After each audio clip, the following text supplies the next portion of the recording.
So I was teaching in Vegas for 5, 6 years, and we had this teacher who was across the hall from me. She's another science teacher, and one day she shows up at lunch and she goes, "So I'm moving to the Ukraine." And I went, "What are you talking about? Who's going to the Ukraine?" And she's like, "So there's these international schools, and I'm going to go." And I'd never heard of it.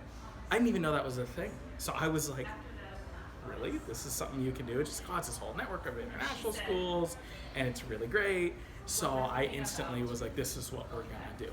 But you don't really know what else to do.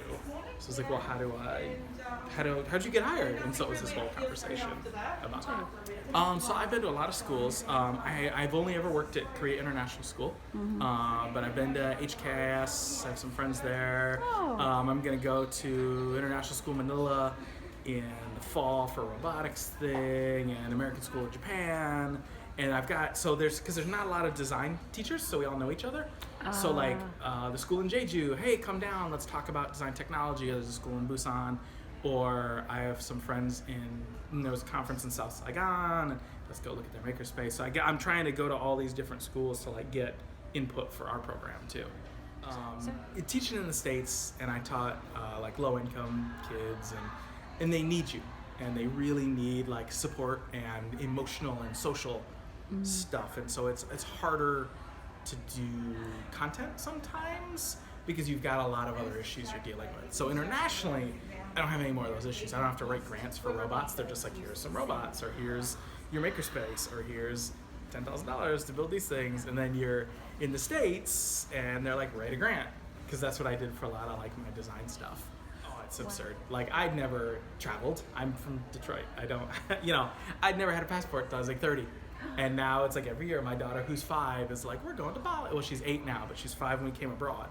And we've been to Bali and Vietnam and, Bangkok. And you go everywhere. And that's what you do with your vacation time. It's like experiences, not things anymore. So you don't buy stuff. You're just like, let's go to wherever you want. It's so cool. I really like it. Brilliant. Well, thank you so much for your time today. Yeah, I'm glad.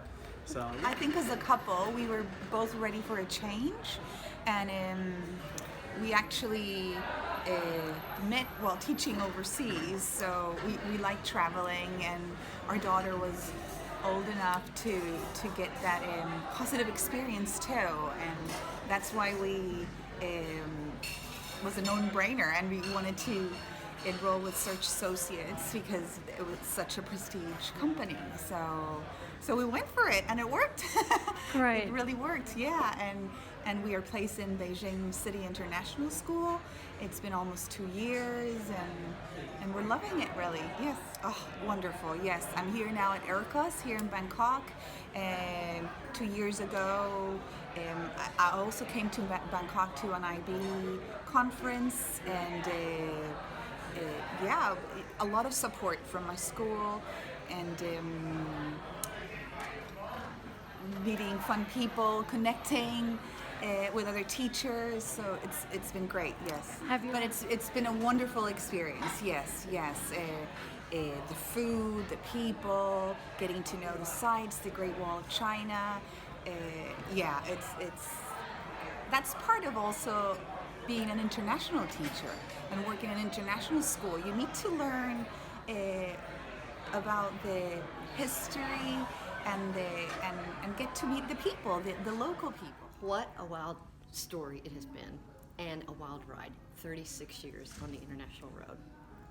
It was the only job offered, and it was an interview in a small city that I had wanted to go to a restaurant in. So went really for the restaurant, and ended up being hired to teach first grade in Kuwait City, Kuwait. Got on the airplane, never turned back.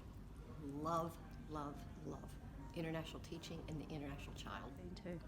Seoul, Korea, China, Beijing, and Shanghai, Riyadh, Saudi Arabia, and have never taught in my own home country, and want that to stay that way. I'd like to stay overseas until I can no longer teach. Absolutely, absolutely. Not only being inculcated in other people's cultures, but meeting fascinating people all over the world and keeping in touch. So just, they talk about becoming a global citizen. I believe that international teaching has really been what has put the seed in my heart of being a truly global citizen.